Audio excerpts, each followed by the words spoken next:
बोलो जयकारा बोल मेरे श्री गुरु महाराज की जय। बोलो साचे दरबार की जय। जय सच्चिदानंद। गुरुमुखों, आज हम श्री निगम बौद्ध तीर्थ जी निगम निकेतम वेद मंदिर दरेसी लुधियाना वाले जी का प्रवचन आपके सामने प्रस्तुत करने जा रही है, जिसमें निगम बौद्ध तीर्थ जी ने क्या कहा है उसे ध्यानपूर्वक श्रवण करें। प्रत्येक मनुष्य का एक विचार होता है कि जीवन में कुछ न कुछ कर गुजरे और समय पर वह अपने इस संकल्प को दोहराता भी रहता है। उसके लिए कभी कभी प्रयत्न भी करता रहता है। मार्ग की कठिनाई और मन की दुर्लभता उसे ऐसा करने से रोक देती है। कुछ लोग ऐसे साहस वाले होते हैं, वे कठिनाइयों के आगे झुकते नहीं, वे अपने संकल्प को पूरा करने में सफल हो जाते हैं। गुरुमुखों, एक कवि कहता है कि जो जीवन को आगे बढ़ाने के लिए उत्साहित रहता है, जिसको काम करने का अच्छा ढंग याद है, दुनिया की बुराइयों में जो कम से कम हिस्सा लेता हो, जो जीवन का हितैषी हो,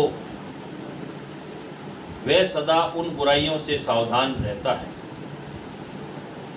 जो बुराइयां हमारे अंदर चींटियों की तरह घुरने लगती हैं, यदि हमारे अंदर बुराइयां घुरने लग जाएं, तो हमारा जीवन दुर्गुणों का पात्र बन जाता है और हमारे जीवन को खोखला कर देता है। जिसका जीवन खोखला हो गया, समझो उसका पतन हो जाता है। पतित पुरुषों को अंत में पछताना ही पड़ता है। अज्ञानी मनुष्य पतन के मार्ग को कई बार भूल के अपना लेता है, जिससे कि वह पतन उसे कई बार ऊंचा नहीं उठने देता। यदि साधक साहसी है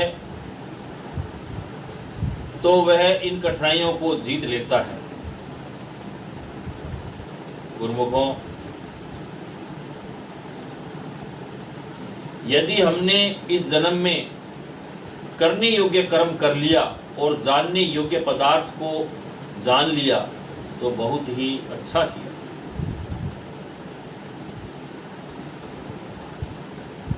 यदि हमने विषय वासनाओं में फंसकर कुसंग में पड़कर या मंद बुद्धि के कारण ये काम न कर सके तो हमारा जीवन विपत्तियों में फंस जाएगा। ऋषियों ने इन अद्भुत वाक्यों को अनुभव करने के बाद ही बाहर निकाला है। जब तक उन्हें किसी पदार्थ की विशेष जानकारी न हो, वे उन्हें बाहर नहीं निकालते, क्योंकि यदि हमको परमात्मा के बारे में पूरी जानकारी नहीं है तो हम परमात्मा के बारे में बताने के लिए हिचकिचाएंगे।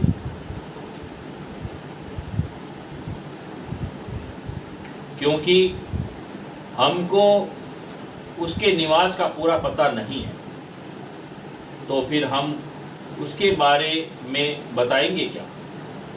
केवल स्वाध्याय करने से कुछ मसला हल नहीं होता।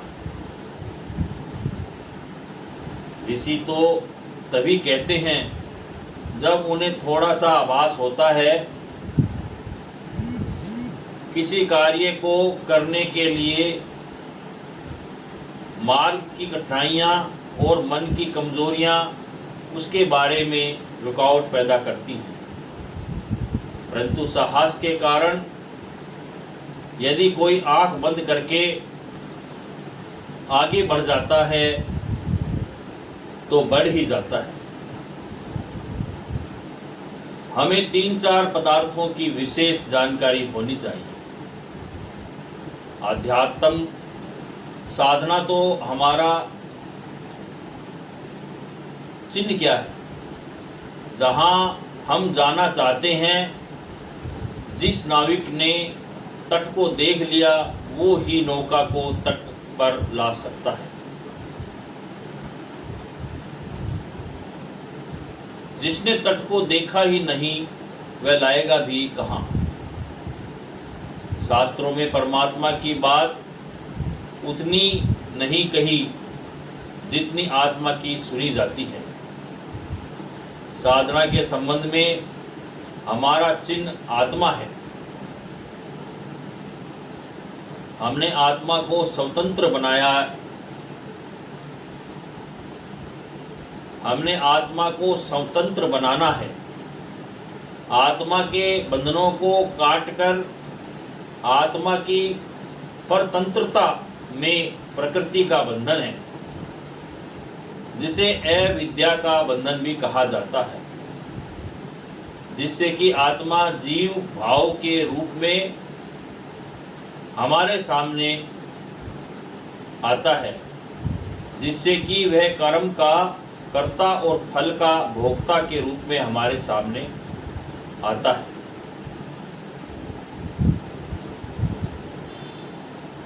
जीव का अर्थ है जन्मना और मरना। जो आत्मा अज्ञान के कारण जीव के रूप में आता है वह वासनाओं में बंधकर कर्म करता है, फल को भोगता है। सांप की तरह, जिस प्रकार सांप एक केचुली को छोड़ता और दूसरी धारण करता है, उसी प्रकार जीवात्मा कर्म चक्र में घूमता रहता है। हमारा उद्देश्य आत्मा को अनुभव करना है। हमने चिंतन आत्मा को लेकर करना है। हमने आत्मा के उन सभी बंधनों को काटना है जो हमारी आत्मा को विश्व आत्मा से अलग करके रखते हैं। जो परमात्मा की प्राप्ति के लिए साधना करते हैं, शायद ऐसा विचार हमारे लिए उचित न हो। ऐसा विचार न रखकर आत्मा से अज्ञान का पर्दा हटाने के लिए साधना करते हैं। कुछ लोग तो इसलिए साधना करते हैं कि परमात्मा हमारे साहस को सुरक्षित रखे, ताकि हम परमात्मा की सहायता से आगे बढ़े। ऐसा विचार रखते हुए वह परमात्मा की आराधना करते हैं। परंतु इस प्रकार का साहस और मन का बल वैसे भी हो सकता है। परमात्मा तो एक ऐसा तत्व है, यदि उसका भजन न भी करे तो फिर भी वो हमारा सर्वदा सहायक है। आत्मा का परमात्मा से संबंध भी ऐसा ही है, क्योंकि मशीनों के कुछ पुर्जे ऐसे लगे होते हैं जो कि एक के चलने पर कई एक अपने आप चलने लग जाते हैं। इतना कहने का मतलब यह होगा कि कुछ लोग आत्मा की अनुभूति का यत्न न करके सांसारिक पदार्थों की प्राप्ति के लिए भगवान की आराधना में लगे रहते हैं, जबकि मनुष्य जन्म का परम लाभ आत्म दर्शन है। बोलो जयकारा बोल मेरे श्री गुरु महाराज की जय। जय सच्चिदानंद।